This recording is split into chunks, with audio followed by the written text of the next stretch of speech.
If you're looking to create, grow, and sustain your wealth, download and subscribe to the Pain Points of Wealth podcast at BeBullish.com with Bob, Ryan, and Chris Payne. It's your podcast for market insights, money tips, and real talk on the economy. Download and subscribe at BeBullish.com. Excuse me! Taxi! Come on, what are you doing? This is the 77 WABC minicast. People don't care about age anymore. And I think President Trump was one of the reasons why that is. He is the oldest president we've ever had. He is, how old is he? I think I got a 79.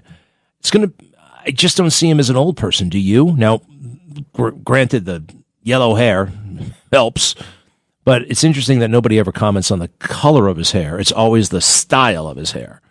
The style of the hair has always been rather unique, going way, way back when he first showed up on the public stage at 35 years old. Like, what's going on with his hair? It's an interesting way to do it. But nobody ever comments on the color, right? Obviously, that's not natural, but that's okay. It's the content of his character. It's his content. I heard somebody once say that he is the first millennial president we've ever had. Hey, what is this Frosted Flakes doing right here? How would you feel you get to the workplace and there's a giant box of Frosted Flakes? Frosted Flakes, you know Tony the Tiger? This looks suspicious. It's all sealed up. There is something suspicious about this. But delicious! Why would we have it? We also have a great big giant, this is you get these at Costco, right? You get these at Costco. It's a huge tub of animal crackers, which I haven't seen since nursery school. Animal crackers, they still exist. I hear they taste like Nilla wafers, also suspicious. But yes, as I recall, delicious. This war with Iran is probably going to happen.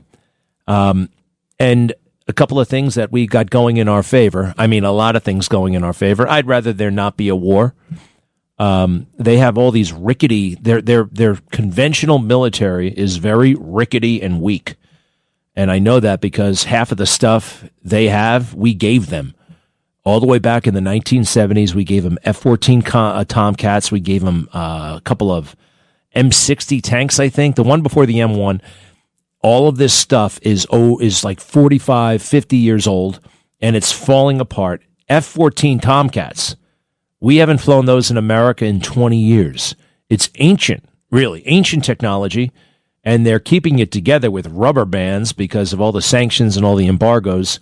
So they have a pretty crummy, worn-down conventional army, and I think we could walk all over them. Then again, it only takes a couple of lucky shots, and they could sink an aircraft carrier. I think we're going to keep those aircraft carriers way the hell away from Iran. They may be in the general neighborhood, but I don't think we're going to put them right in the Persian Gulf. We're going to go outside the Gulf. And I think also the aircraft carriers that they keep emphasizing, right? That could be a fake out. We've got the Abraham Lincoln. We've got the Gerald Ford. When does Gerald Ford get his own aircraft carrier, by the way? Gerald Ford. He was you know what Lyndon Johnson has? Lyndon Johnson has a frigate. He has it's a destroyer, but it's not like a flagship. And I happen to know that the Johnson family, the Johnson descendants, are very miffed about that. Daddy deserved an aircraft carrier. And you could make that case. Lyndon Johnson, president of the United States for, 6 years? We never voted for Gerald Ford. He gets an aircraft carrier. These are the kinds of things that a handful of people in America have the privilege of worrying about.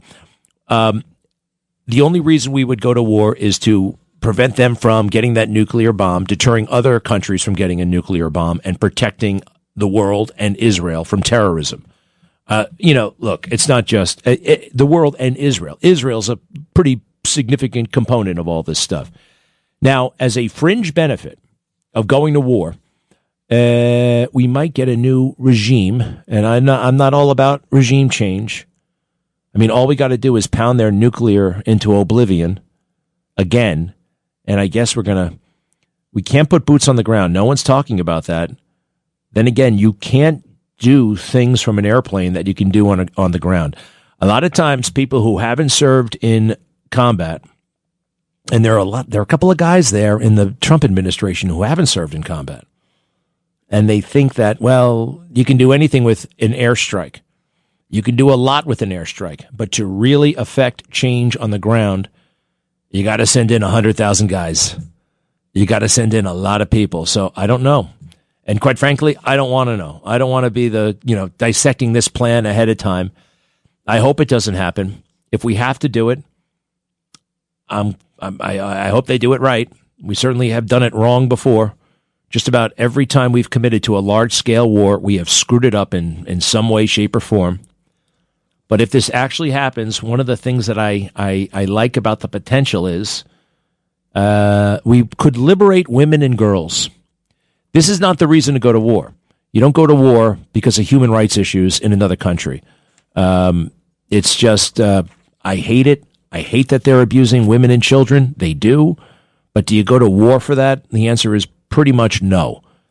If you have a horrible human rights record and you're a foreign country, we have a record of doing business with people like that.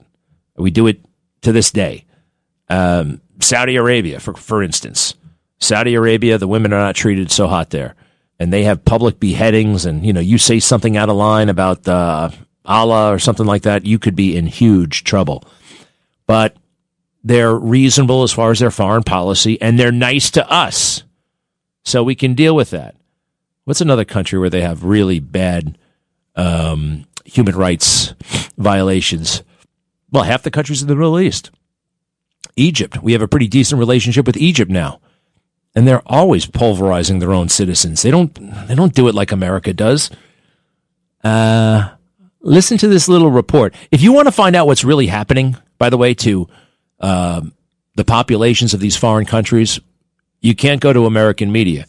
Because American media really don't care. They don't have the bandwidth. It's all about Trump and catching somebody in a scandal here. Oh, my God, you said something. Oh, my God, you said something racist. Oh, my God, you said something sexist. Oh, my God, the Epstein files. Oh, my God. But when it comes to the plight of, a foreign population, we really don't pay much attention. Rural Americans deserve access to the best our nation has to offer, especially when it comes to health care. Across every state and every community, America's rural hospitals are the first line of defense, protecting our families, neighbors, and loved ones. No matter where you live, hospital care doesn't clock out. They're there 24 hours a day, 7 days a week, 365 days a year. Each year, America's over 5,000 hospitals care for millions of patients, providing 24/7 emergency care, delivering babies, cancer treatments, and other life-saving care that patients rely on. Behind every one of those patients are doctors, nurses, and caregivers working tirelessly to keep people healthy and safe. Hospitals are our community's lifelines. They employ our neighbors and keep our families' health. But now, some in Congress are threatening access to care. Tell Congress, protect patient care to keep America strong. Don't cut rural health care.